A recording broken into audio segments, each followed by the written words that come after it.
Good morning विद्यार्थी मित्रों। कक्षा 12 विषय भूगोल पाठ 3 मानव की प्राथमिक एवं द्वितीय प्रवृत्तियाँ। इससे पहले वाले वीडियो में हमने अस्थायी पशुपालन और व्यापारिक पशुपालन देखा था। यह हमारा प्राथमिक प्रवृत्ति का 5वां टॉपिक है खेती। खेती हमारी प्राथमिक प्रवृत्ति है। लगभग 12,000 वर्षों पूर्व विश्व में खेती की शुरुआत हुई। शुरुआत में मानव जो है वो प्राणियों का शिकार करके भोजन प्राप्त करता था और समय बीतने के साथ साथ ही पशुपालन की ओर मुड़ा। इसके अलावा पशुओं का बोझ ढोने के लिए भी उपयोग करने लगा। फिर खेती जब करना उसने शुरू किया तो खेती प्रवृत्ति में भी पशुओं का उपयोग करने लगा। खेती के लिए मानव का स्थायी जीवन की शुरुआत हो जाती है। शुरुआत में क्या, जब खेती उसने करना शुरू किया तो जंगलों को काट कर संपादन करके, संपादन यानी खेती लायक जमीन तैयार करके वो खेती करता था। लगभग वहाँ पर 2 से 5 वर्ष तक जमीन से फसल लेता था। जब उत्पादन घट जाए तो वो जगह छोड़कर दूसरी जगह चला जाता था, क्योंकि उस समय क्या है, कोई खेत का या ज़मीन का मालिक नहीं हुआ करता था। आज जैसे कोई भी ज़मीन है, इसका कोई ना कोई मालिक होता ही है। हर ज़मीन पर किसी न किसी व्यक्ति का अधिकार होता है, पर उस समय ज़मीन पर किसी का अधिकार नहीं था। तो क्या एक जगह छोड़कर दूसरी जगह चले जाते हैं। यह खेती की प्राथमिक कक्षा की अस्थायी खेती पद्धति कहलाई, पर समय बीतने के साथ अनुकूल जलवायु, सिंचाई की सुविधा, उपजाऊ जमीन क्षेत्र से वह स्थायी कृषि पद्धति की तरफ मुड़ा। परिणाम स्वरूप ग्रामीण अधिवास का उद्भव हुआ। जैसे उसने स्थायी खेती करना शुरू किया तो एकत्र होकर रहने लगा, यानी गांवों का भी विकास होने लगा।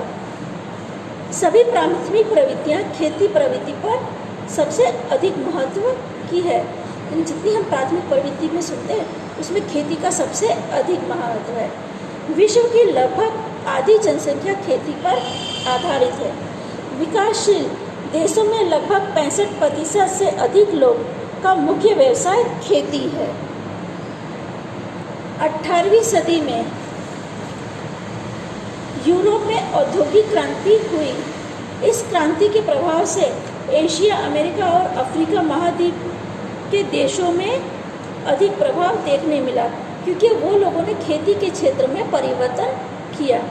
अब तक जो आदि मानव था वो पशुओं के जरिए या किसी चीज़ से खोदकर खेती करता था, क्योंकि वो पत्थर के औजार उपयोग करता था, तो किसी न किसी रूप में खेती करता था।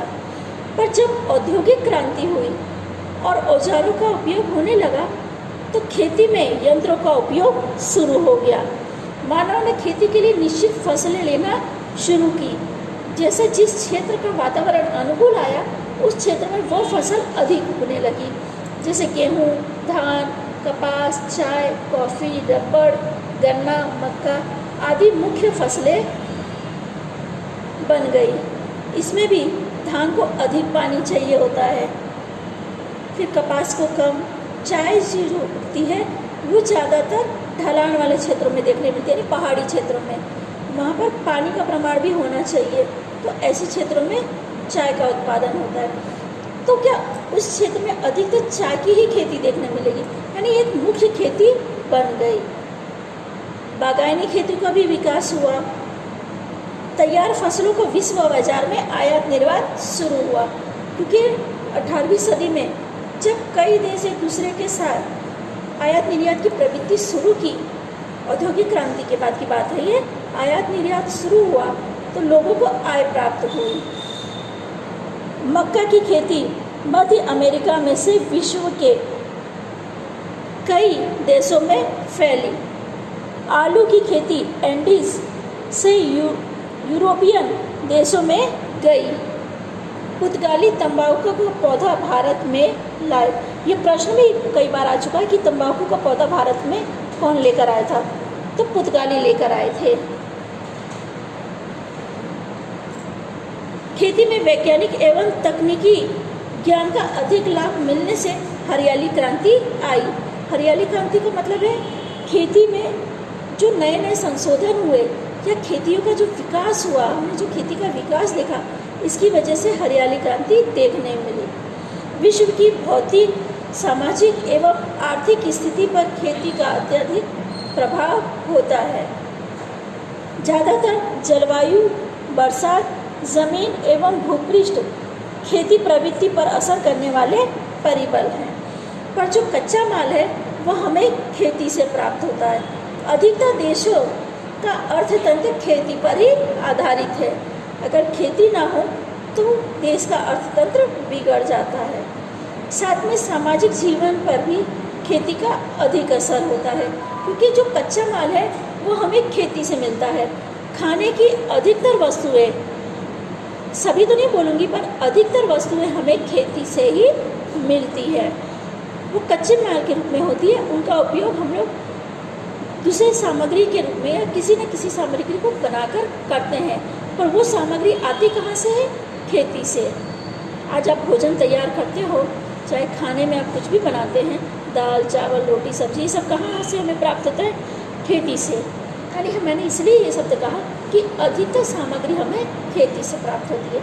यानी जो हमारा अर्थतंत्र है या किसी भी देश का अर्थतंत्र है वह अधिकतर खेती पर ही आधारित है। अगला टॉपिक है खेती आधारित आनुवंशिक प्रवृत्तियाँ। यानी खेती तो लोग करते ही करते हैं, उसके साथ में अलग से भी कोई ना कोई प्रवृत्ति करते हैं। यानी खेती नहीं छोड़ी जाती, और साथ में खेती के साथ में और भी प्रवृत्तियाँ हैं जिसकी वजह से आय प्राप्त होती है। जैसे पशुपालन द्वारा दूध एवं उनकी बनी चीज वस्तु तैयार करना। तो इसमें क्या है? खेती तो करता ही है मनुष्य, और साथ में पशुपालन करता है। तो पशुपालन में क्या है? खेत में जो घासें हैं या जो बिन उपयोगी पेड़ पौधे होते हैं उनको वो पशुओं को खिलाते हैं, जिससे पशुपालन का भी विकास होता है। और उनसे जो दूध प्राप्त होता है वह दूध को बेचकर या दूध से अलग अलग वस्तु बनाकर उससे भी आय प्राप्त करते हैं। कुछ विशिष्ट प्राणियों को पाला जाता है ऊन, चमड़े और मांस प्राप्त करने के लिए। मुर्गी और बत्तख का पालन किया जाता है अंडे एवं मांस प्राप्त करने के लिए। विविध बागायती फसलों पर आधारित खाद्य प्रसंस्करण उद्योग द्वारा अचार, मुरब्बा, शरबत आदि का भी उत्पादन करते हैं। यानी खेती में जैसे अपने बीच में खेत है पर आजू बाजू में अलग अलग वृक्ष बो दिए जाते हैं। कभी आम है, नींबू है या आंवला है, ऐसे पेड़ों को आजू बाजू में बैठा दिया जाता है। तो खेती के साथ साथ वो पेड़ बड़े होते हैं, तो उनसे भी जो फल प्राप्त होता है उसे अचार, मुरब्बा, शरबत या फिर कुछ भी बनाकर उनसे भी आय प्राप्त की जाती है। फूलों की खेती के द्वारा सुगंधित द्रव्य तैयार किए जाते हैं। इसके अलावा विविध प्रकार की औषधियाँ भी तैयार की जाती हैं जो दवाओं के लिए उपयोगी है, तो उससे भी आय मिलती है। मधुमक्खी का पालन करके भी शहद प्राप्त कर सकते हैं। ये सब प्रवृत्ति खेती के साथ भी होती है। यानी खेती तो होती ही होती है, साथ में ये सब प्रवृत्ति करके आय प्राप्त करते हैं। खेती के नीचे, जिसकी खेती नीचे भागों में होती है, वो लोग क्या खेतों में तलावड़ी बनाकर या धानों की क्यारी बनाकर मत्स्य पालन भी करते हैं। यानी जो बाजार में मछली मिलती है छोटी छोटी, वो मछलियों को क्यारियों में पाला जाता है और क्यारी बांध बांध के उनके ऊपर धान बैठाए जाते हैं। धान यानी चावल, जिससे चावल भी प्राप्त होता है और साथ में मछलियों का भी पालन होता है। तो मछलियाँ आप लोग पता है बहुत से लोग खाने के लिए उपयोग करते हैं, जिससे दोनों तरह की आय होती है।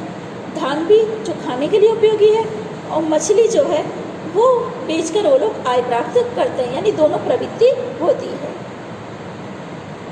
खेती के किनारे जो खुली जगह है उनमें औषधियों के वृक्ष बो दिए जाते हैं। इसके अलावा तिलहन के या जो तेल वाले सामग्री हैं उनकी पेराई करके खाद्य तेल भी तैयार किए जाते हैं। जैसे राई है, एरिंडिया है, तल है, सींग है, सोयाबीन है, ये सब के बीज से तेल बनते हैं। तो ये सब बीजों का उत्पादन करके साथ में पेराई का काम करते हैं और मार्केट में उन्हें बेचकर आय प्राप्त होती है। यानी खेती के साथ साथ जुड़ी हुई और भी प्रवृत्तियां हैं जो इंसान करता है और आय प्राप्त करता है।